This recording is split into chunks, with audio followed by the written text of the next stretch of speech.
Bismillahirrahmanirrahim. Assalamualaikum warahmatullahi wabarakatuh. Pada kesempatan video kali ini, saya akan mencoba membahas tentang materi bab 3 yang ada pada Al-Quran Hadis kelas 9. Judul dari materi tersebut adalah Menggapai Berkah Hidup dengan Jujur dalam Bermuamalah. Pada materi sebelumnya, pada bab 2 kita sudah membahas bahwa untuk mencapai berkah hidup tersebut harus diterapkan sikap jujur, terutama dalam hal bermuamalah. Dan kita pun sudah menjelaskan apa itu jujur dan apa itu bermuamalah. Kebetulan pada bab 2 kemarin ini kita membahas dalam surat Mutaffifin dan juga dalam surat Al-An'am ayat 152. Nah, sedikit kita ulang sedikit tentang jujur dalam bermuamalah.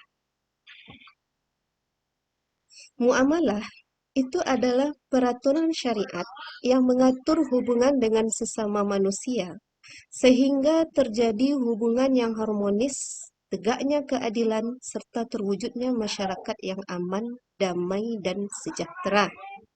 Nah, jadi muamalah ini maksudnya adalah bagaimana kita berinteraksi dengan sesama manusia dalam hal apapun, baik dalam masalah ekonomi, dalam masalah politik, atau dalam masalah kehidupan sehari-hari.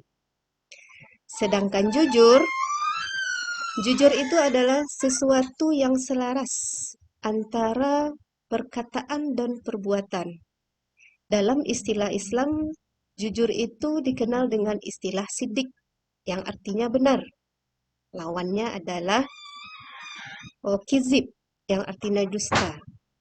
Nah, marilah kita lanjut pada bab selanjutnya, yaitu hadis riwayat Baihaqi dari Ibnu Abbas. Hadisnya yang berbunyi, Bismillahirrahmanirrahim. An Ibni Abbasin qala Rasulullah sallallahu alaihi wasallam, Ya ma'syarat tujjar, innakum qad walaitum amran ahlakat fihi umamul safilah al-mikyalu wal mizan. Di sini dapat diartikan secara mufradat, ya ma'syarat tujjar. Ya ma'syarat tujjar artinya wahai para pedagang. Innakum, sesungguhnya kamu, qad walaitum amran, berada pada urusan, ahlakat fihi, di mana kecelakaan di dalamnya, salifah, umat terdahulu. Nah, apa itu yang membuat umat terdahulu tercelaka? Yaitu al-mikyalu, takaran, wal mizan, dan timbangan. Nah, jadi di dalam hadis riwayat Baihaqi ini dari Ibnu Abbas itu disampaikan oleh Rasulullah bahwa para pedagang pada zaman dahulu itu banyak celaka gara-gara takaran dan timbangan. Nah, ini dia arti permufradat. Nah, sekarang masuk kepada kandungan. Apa kandungan dari hadis yang disampaikan oleh Rasulullah tadi yang mengatakan bahwa kecelakaan umat terdahulu adalah karena dua hal, yaitu takaran dan timbangan. Nah, maksudnya di sini adalah hadis ini merupakan peringatan keras kepada para pedagang untuk menyempurnakan takaran dan timbangan agar tidak binasa seperti umat terdahulu yang melakukan kecurangan dengan mengurangi atau melebihkan takaran dan timbangan. Jadi, peringatan keras itu adalah bagi umat terdahulu, termasuk juga bagi umat yang sekarang ini. Makanya, bagi setiap pedagang perlu memperhatikan dengan baik bagaimana cara menimbang dan bagaimana cara menakar sesuai dengan aturan Islam.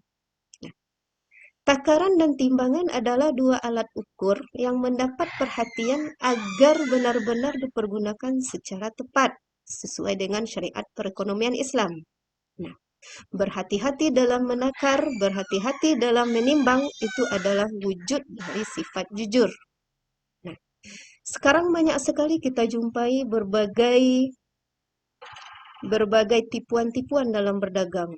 Entahkah itu dari segi mengurangi timbangan, apakah dari segi memberi pemberat pada timbangan, atau mungkin dari segi menambah sesuatu pada timbangan sehingga timbangan tersebut menjadi berat sebelum ditimbangkan terhadap alat yang akan dijual atau bahan yang akan dijual. Nah, sehingga jumlah bahan yang terjual itu kurang dari timbangan yang sebenarnya.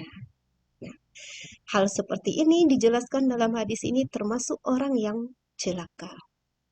Nah, para pebisnis mendapat peringatan ini karena pada umumnya mereka menginginkan keuntungan yang besar dengan berbagai cara. Terutama pada pelaku bisnis online sekarang ini. Nah, mungkin pada saat ini kita banyak sekali melihat atau mendengar bagaimana bisnis-bisnis online, jual beli online. Nah, ditayangkan barang yang bagus, ditayangkan foto yang indah, ditayangkan foto yang menarik sekali. Nah, sehingga menarik pembeli.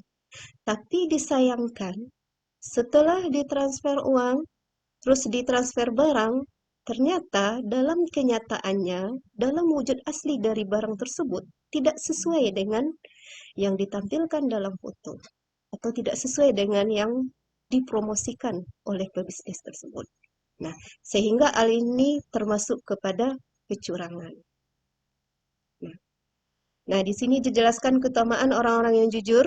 Dalam hadis ini dikatakan bahwa orang yang jujur, terutama dalam hal bermuamalah, nah itu akan dikumpulkan bersama para nabi nanti di akhirat. Nah, dan juga dikumpulkan bersama orang-orang yang mati syahid pada hari kiamat. Lanjut, akhlak dan etika muamalah. Nah, bagaimana cara kita terhindar dari sifat yang tidak jujur dalam bermuamalah? Nah, yang pertama, menghindari serakah, menghindari sombong, dan menghindari sikap mau menang sendiri. Nah, yang kedua, bekerja sama saat susah maupun saat senang. Yang ketiga, mematuhi peraturan dalam setiap perjanjian. Yang keempat, berjual beli dengan baik, sopan, berdasarkan kerelaan kedua belah pihak. Yang kelima, tidak menipu atau berbohong dalam setiap perjanjian. Yang keenam, menghindari transaksi yang tidak sesuai dengan syariat Islam. Yang ketujuh, menghindari menunda-nunda bayar hutang jika mampu untuk membayar hutang. Nah, yang selanjutnya, menghindari menjual dan membeli barang yang dilarang, dan menghindari mengurangi timbangan atau ukur yang benar, yang tidak benar.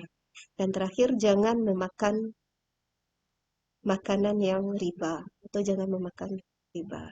Nah, inilah presentasi dari saya hari ini atau video yang saya sampaikan hari ini mengenai hadis riwayat Baihaqi tentang jujur dalam bermuamalah. Terima kasih atas